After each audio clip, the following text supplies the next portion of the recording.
La oposición plantea tres ejes de campaña.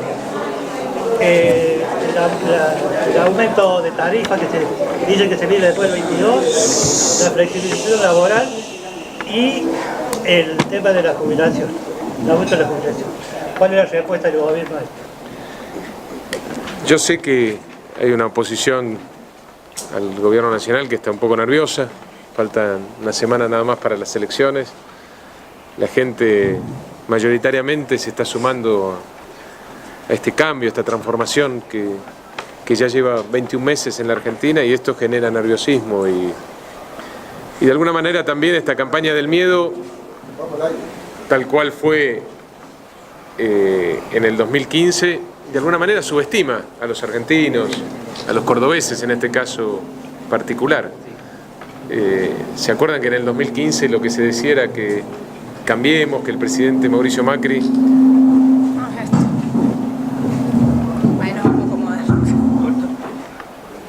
iba a terminar con todas las conquistas sociales, que iba a ser un gobierno unitario?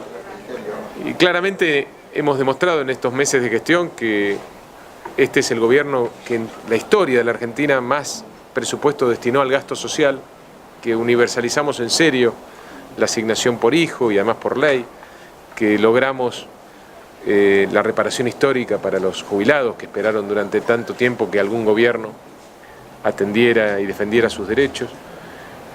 Y seguramente vamos a ser recordados como uno de los gobiernos más federales de la historia a partir de que hemos empezado a devolver recursos a las provincias que otros gobiernos, sobre todo el gobierno anterior, les había sacado. Maestro, ¿qué va a pasar con las retenciones? Digo esto para el sector, estamos en una zona agropecuaria, ganadera, y están preocupados por ese tema.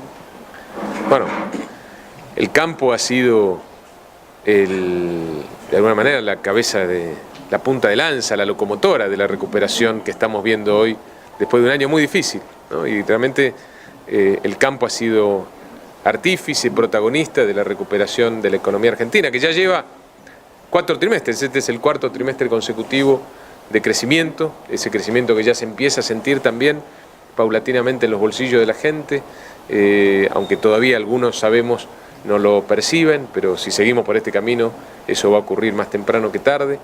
Está aumentando la inversión, el consumo, las exportaciones, está bajando también la inflación. Este año vamos a tener la mitad de inflación que la que tuvimos el año pasado. Y hemos bajado los impuestos después de muchos años en donde los impuestos no han hecho otra cosa que crecer. El gobierno de Cambiemos empezó a bajar los impuestos y sobre todo arrancó con uno de los sectores más golpeados por la política kirchnerista, que fueron las economías regionales. Por eso eliminamos todas las retenciones a las economías regionales y empezamos a bajar también las retenciones a la soja, modificamos el impuesto a las ganancias, empezamos a darle alivio fiscal también a muchos vecinos, y esto es el primer paso. Falta mucho todavía. La presión impositiva sigue siendo altísima en la Argentina, no solo del gobierno nacional, también las provincias. La provincia de Córdoba tiene un compromiso para empezar a darle alivio fiscal a la gente y a los productores, y tenemos que trabajar. Después de las elecciones nos vamos a sentar alrededor de una mesa, convocados por el presidente, a todos los gobernadores, para empezar a discutir una reforma tributaria en serio, que involucre los impuestos nacionales y también los provinciales y los municipales. Están todos demasiado altos. La gente necesita alivio fiscal, los sectores de la producción necesitan alivio fiscal, no lo vamos a poder resolver de un día para el otro, no le podemos mentir a la gente, pero en algún momento teníamos que empezar. Empezamos con nuestra gestión a bajar impuestos, retenciones, ganancias, pero esto fue el principio de un camino que tiene que continuar. Hemos reunido más con los gobernadores en 21 meses que en los últimos 12 años del gobierno kirchnerista. De hecho, los gobernadores se pueden juntar ahora. Se juntan, hacen reuniones en Buenos Aires, en distintos lugares, y no pasa nada. Durante 12 años no hubo una sola reunión de gobernadores, ni una sola, porque tenían miedo los gobernadores que si se juntaban, eso podía generar alguna represalia por parte del anterior gobierno nacional, que tenía una concepción de poder muy distinta a la nuestra. Ellos consideraban que el poder pasaba por concentrar recursos en el gobierno nacional y después someter políticamente con la billetera al que pensara distinto. Eso se terminó en la Argentina. Hoy hay un gobierno que hace todo lo contrario, que le devuelve recursos a las provincias. De hecho, miren el caso de Córdoba. Cuando uno analiza los primeros meses del 2015, los primeros 8 meses del 2015, el último año del gobierno kirchnerista, la provincia de Córdoba recibió 25.000 millones de pesos. Cuando uno analiza los primeros 8 meses de este año, ve que la provincia de Córdoba recibió del gobierno nacional el doble, 50.000 millones de pesos. Esto es producto de que hay un gobierno que entiende la política de otra manera y que sabe que las provincias necesitan contar con más recursos porque son las responsables de llevar adelante los servicios más sensibles para la sociedad. La salud, la educación, la seguridad, la justicia están en manos de las provincias y tienen que tener financiamiento. Y este es el primer gobierno de la historia de la Argentina que en lugar de sacarle recursos a las provincias se los devuelve.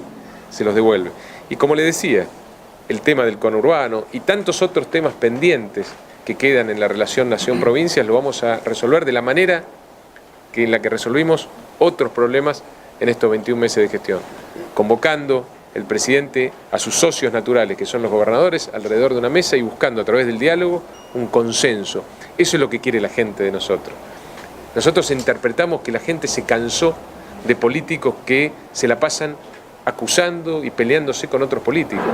Nosotros interpretamos que la gente quiere que los políticos, los que tenemos responsabilidades de Estado, dediquemos tiempo y energía a ver en qué estamos de acuerdo, no en qué nos diferenciamos. Y ese es el enorme esfuerzo que hemos hecho en estos primeros 21 meses de gestión. Ministro, ¿las elecciones PASO sirven de algo? Bueno, yo creo que hay que poner todo en debate, ¿no? Yo soy de los que considera que no puede haber temas que no se discutan y se debatan. Y yo creo que el tema de las PASO hay que debatirlo.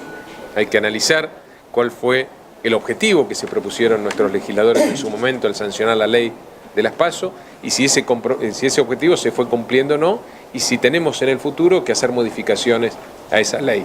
Todo tiene que ser puesto en discusión arriba de la mesa. Ministro, se conocieron datos económicos específicos que superan el techo previsto por el Banco Central de la República Argentina para el presente ejercicio. Eso en cierta medida, ese 17,9 va a comprometer el panorama económico y por ende todo lo que puede llegar a suceder después de los actos eleccionarios. No, para nada. Ya el Banco Central había revisado su meta inflacionaria. Los países que se preocupan en que la inflación baje, como el actual gobierno en la Argentina, se fijan metas de inflación, objetivos, a dónde queremos apuntar. No necesariamente eso tiene que cumplirse, hay veces hay condiciones que complican un poco más, pero nosotros nos fijamos una meta muy exigente para este año para que todas las políticas públicas confluyeran a ese objetivo. Vamos a tener una inflación un poco más alta de lo que preveíamos a principio de año, pero esa inflación va a ser la mitad de lo que fue la inflación en el 2016. La tendencia declinante de la inflación es muy clara y el año que viene probablemente tengamos la mitad de la inflación que tuvimos este año y así vamos a poder cumplir el compromiso del presidente de entregar su gobierno al final del mandato con una inflación en línea con la de los países vecinos, los países de la región, que a diferencia de la Argentina no tuvieron que convivir los últimos 10 años con una de las inflaciones más altas del mundo, lo cual hace que este proceso de baja de inflación no sea fácil, porque la Argentina acumula 10 años de convivir con una de las inflaciones más altas del mundo y la reducción, la baja de esa inflación es un proceso gradual. Chicos, la última. Ministro, la última. Rubén Martínez de Capilla del Monte. ¿Qué tal? Para nuestros televidentes, ¿no? ¿Por qué deberíamos apoyar a los candidatos a Sole y a La Coneja? Primero porque son excelentes candidatos, son candidatos que pueden ir por la calle y mirar a la gente a los ojos sin nada que esconder. Segundo porque son candidatos y futuros diputados que van a defender los intereses de la provincia, pero también lo van a ayudar al presidente. El presidente necesita que lo ayuden, necesita acompañamiento, necesita socios en esta tarea de poner a la Argentina de pie y de resolver tremendos problemas que heredamos en nuestro gobierno. Como dije al principio, es el presidente de los últimos 100 años que menos diputados y senadores tiene en el Congreso. Aún si nos fuera muy bien, mejor que en las PASO, vamos a seguir siendo una minoría, pero necesitamos a Sole, necesitamos a La Coneja, necesitamos a todos nuestros candidatos en el Congreso para ayudarlo al presidente en esta tarea titánica que tiene por delante de poner a la Argentina de pie, de ser persistente en este camino y de garantizarle a los argentinos un mejor país.